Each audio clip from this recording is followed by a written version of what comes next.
In the span of just 4 quiet hours on the border, one migrant was apprehended and fought back tears as he was met by 6 federal agents who were likely to kick him back to Mexico within the same day. So the US border looks very different now than it did just a few months ago when thousands of people per day were entering America. But that's changed, and many unlawful immigrants find they're outnumbered, quickly apprehended, and immediately returned to Mexico, which in some cases puts people in an even more desperate situation than they were before getting caught, as many have just given their entire life savings to smugglers for absolutely nothing.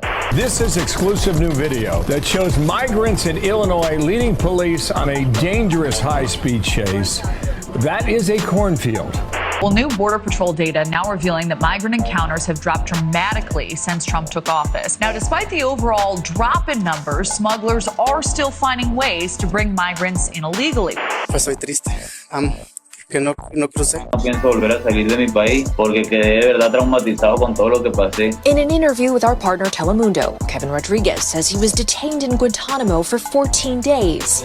There are still thousands of migrants in Mexico stuck in limbo. Smugglers in Mexico are capitalizing on the desperation of migrants and actually charging up to $18,000 just to be smuggled across the Rio Grande.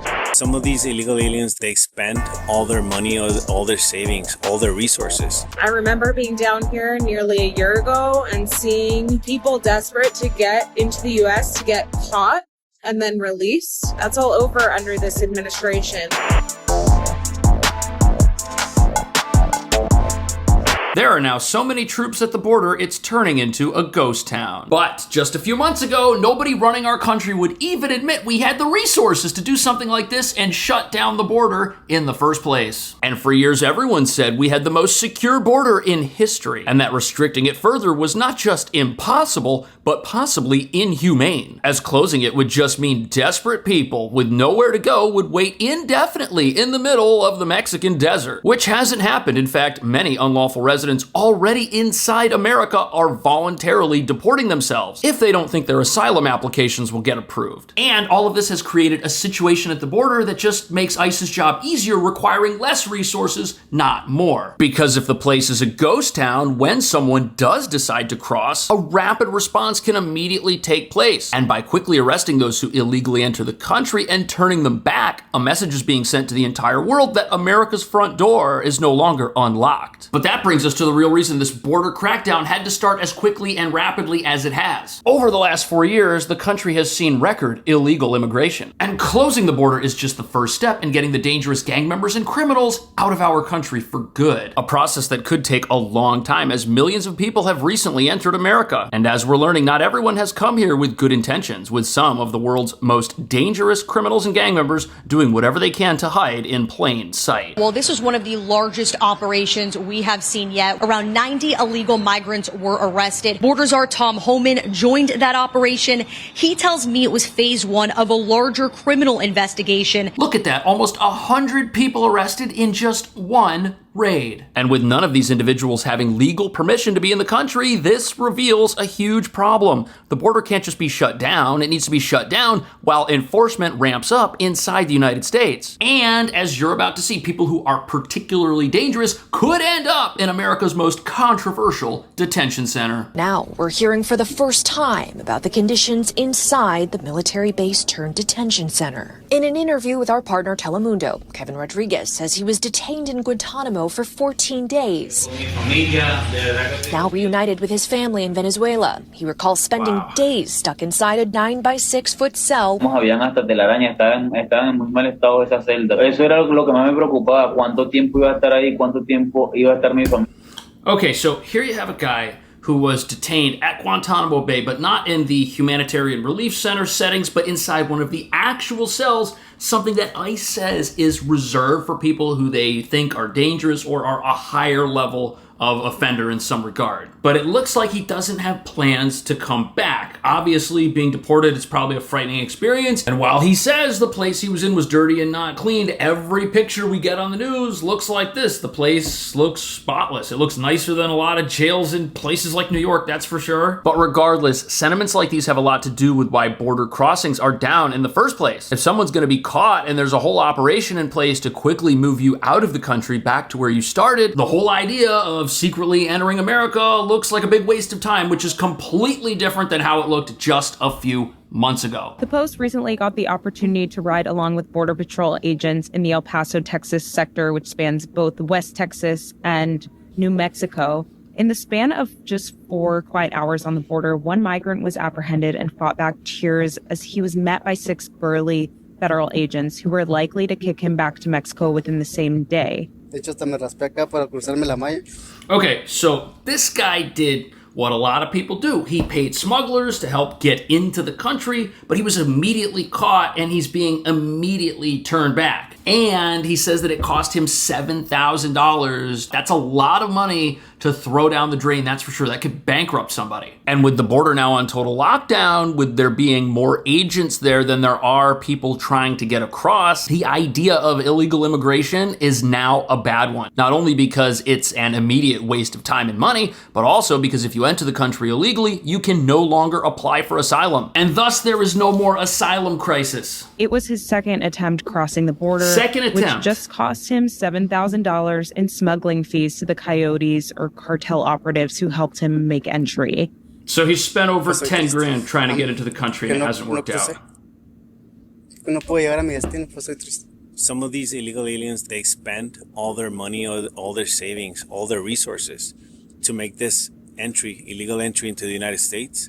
With more manpower and time. Okay, so it's important to understand that people aren't going to spend everything they have trying to come to America if they can't stay once they get here. Previously, that was how things worked, and that's why we had the asylum crisis. Apparently, this person, he's one of 395 people that are now caught per day, which is down from what looks like a peak of 1,800 per day in 2023. And there's another disincentive that nobody's talking about, which also stops people from thinking that they can come to America and get in the country without permission and then live a semi-normal life, even if they set up shop in a sanctuary city. The Department of Homeland Security says the app once used to help migrants travel to the U.S. will now only be available to aid non-citizens in leaving the country. The CBP One app is a free resource that individuals can download on their phones. The TSA also used the app to verify migrants when using airport security. Okay, so this app was not only your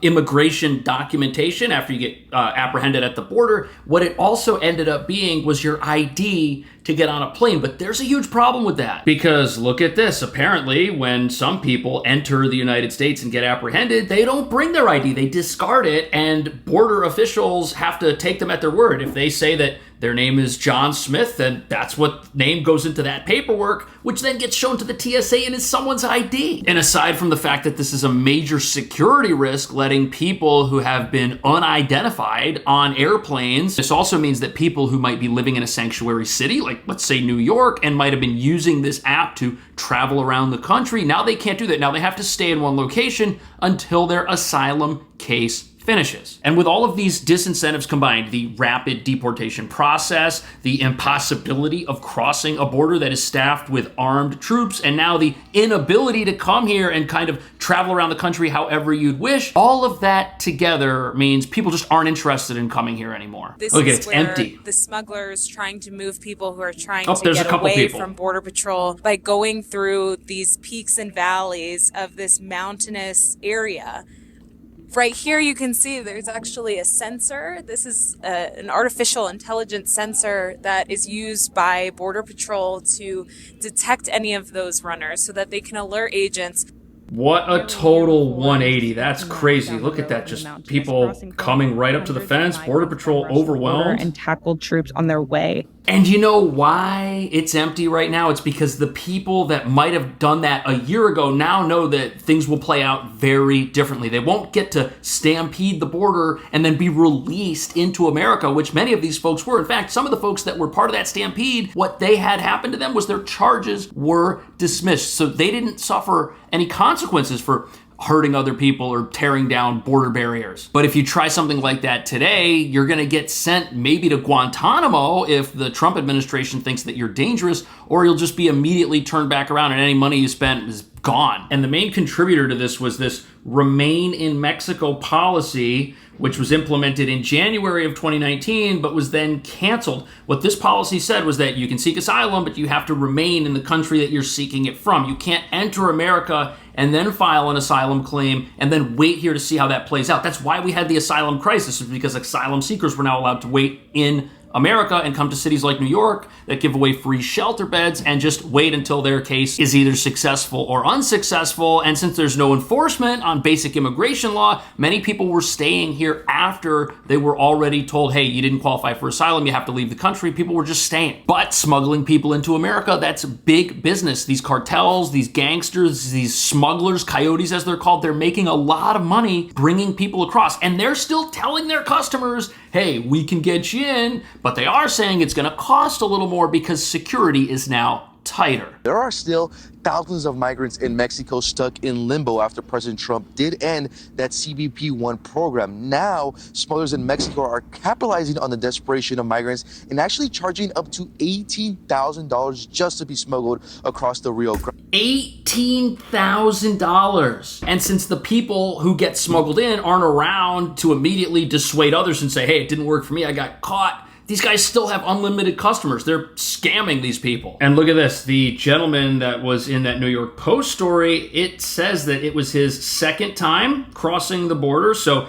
if he spent $7,000 each time, he's $14,000 in the hole and he hasn't made it. And even if he did, it's dubious what he would even accomplish being here, because you can't seek asylum if you've entered the country illegally. You can't do that anymore. The policy is now remain in Mexico. But that is not stopping the smugglers. We got the opportunity to ride along with Texas state troopers in the RGV area. This is an area that is seeing an uptick in smuggling, with migrants now trying to enter the U.S. undetected, while smugglers in Mexico are looking to make big bucks. Just within our first hour with Texas trooper Guadalupe Casares, he received an alert right away from a camera showing individuals entering the U.S. illegally and attempting to hide in the brush. Border Patrol agents and Texas National Guard troops also arrived on the scene. I followed Casares as he and BP agents cleared the brush, and the pursuit was on as they tracked the individuals' footsteps, eventually leading them to two Mexican nationals lying on the ground and attempting to hide from authorities. They do believe that the male in that purple hoodie that you're about to see in your video was... So these guys were hiding in a cornfield thinking that they could evade Border Patrol, but there's all this technology at the border right now. There's thermal cameras, there's drones,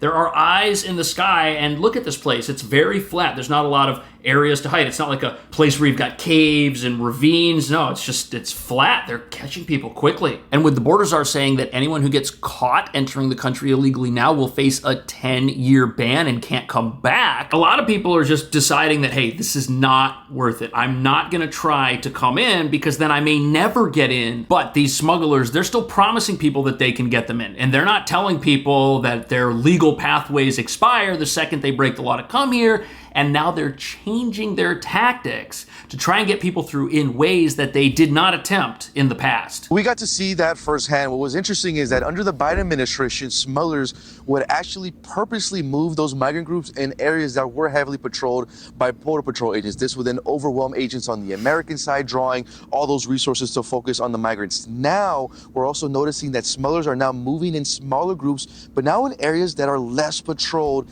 by either Texas troopers, National Guard, or Border Patrol agents, all three now working to deter those smugglers. Isn't that fascinating? In the past, the goal was to bring people into the country and get caught by Border Patrol, because then these folks would be paroled into the country itself because of the Remain in Mexico policy being canceled. But now that getting caught is basically the end of your journey. They don't want to get caught anymore. So now they're taking smaller groups. They're charging those people more money. They're trying to sneak around where border security might be. These AI-powered listening devices, cameras, the drones. That probably has a lot to do with why prices are now close to almost $20,000, according to this report. Texas DPS drones also playing a critical role when it comes to spotting smugglers. Here, they captured a raft in action as a smuggler attempts to move 3 Mexican nationals across the Rio Grande. As soon as those individuals did reach American soil, they were quickly apprehended, while the smuggler actually paddled back to Mexico, likely looking to smuggle another group. We did also witness scouts on the Mexican side looking on, and that is pretty wild. So these guys in this raft, they smuggled people over. You can see them here entering the country. Those people immediately get caught, but as they're getting arrested, he's on his way back to Mexico to bring more people across who are just essentially getting turned over to Border Patrol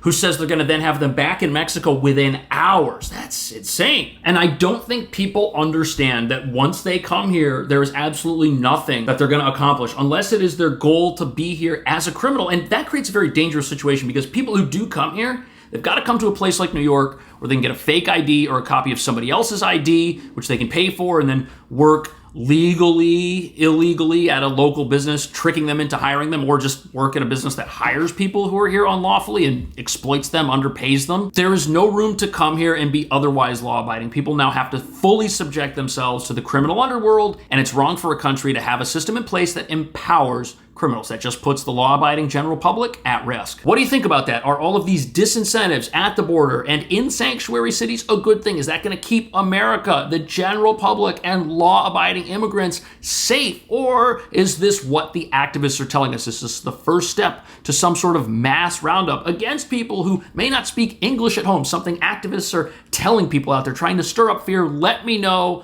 Thank you so much for watching. I will see you in the next video.